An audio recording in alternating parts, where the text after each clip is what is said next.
Civil Service Exam, word problem number 10. So this is about motion problem or distance, rate, and time problem.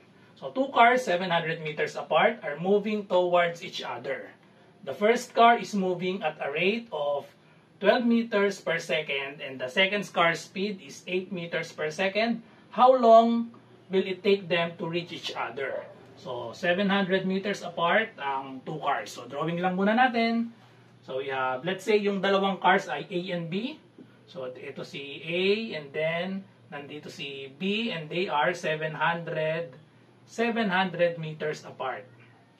So towards each other, they are moving towards each other. So si A papunta dito and then si B papunta naman dito. So mas mabilis ang speed ni A kaya mas mahaba dapat dito sa drawing. Okay, so lagay natin yung rate nila parehas. Si A, ang rate niya ay 12. So lagay natin dito yung speed niya 12. And then 12 meters per second. And then si B naman ay 8. So nag-meet sila dito. Siyempre yung time nila, equal dapat yung magiging time nila. Kasi sabay sila dito tapos sabay nag-travel towards each other. So yun yung isusolve natin, yung time nila. So ano bang formula ng distance? So formula ng distance is equal to rate times time. Okay, so meron na tayong, ito yung rate natin. Rate ni A is 12 while rate ni B is 8, parehas meter per second, and ang total nila is 700 meters.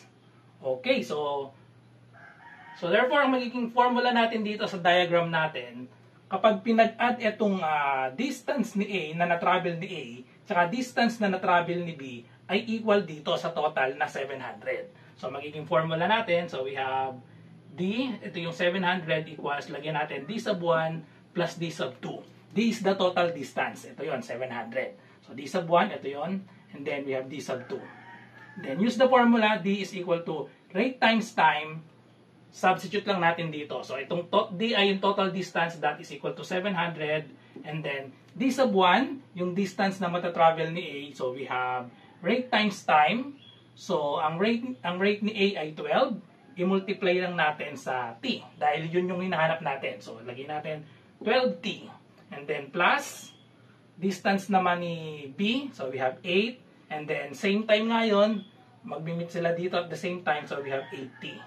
Then, just solve this equation. So, we have 700 is equal to 12t plus 8t. We have 20t. Then, divide both sides by 20. So, therefore, we have time is equal to, so cancel lang natin yung tigisang 0. We have 70 divided by 2. The final answer is 35 seconds, which is letter D. Or, shortcut kapag ganitong problem, kapag towards each other, basta towards each other, ang magiging formula natin dyan ay plus. So, D is equal to D1 plus D2. Kapag naman same direction sila, minus naman yung magiging formula doon. So, yun yung palatandaan natin para sa motion problem na towards each other, tsaka yung pag same direction naman, kapag overtaken. So, minus naman yan. Okay, so I hope nagustuhan niyo explanation ko sa problem na ito. Kita-kita tayo sa mga susunod pang mga word problem review para sa civil service exam. Bye-bye!